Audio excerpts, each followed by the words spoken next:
அனைவருக்கும் வணக்கம். இன்றைக்கி ஈவினிங் சாங்ஷன் பார்க்கலாம் வாங்க. பசங்க 4:30 ஸ்கூல்லேருந்து வந்துடுவாங்க. வந்ததையுமே 5:30 கேட்டவே டியூஷன் கிளம்பிடுவாங்க. அதனால் ஏதோ ஒன்று சாப்பிட வச்சு அமுச்சு விட்ருவேன்.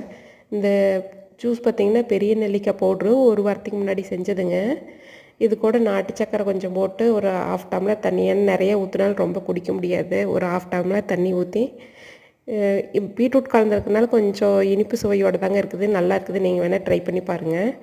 இது கூட பார்த்திங்கன்னா முட்டை 2 வச்சுருக்கிறேன். அவ்வளோதாங்க ஈவினிங் ஸ்நாக்ஸு. நன்றி.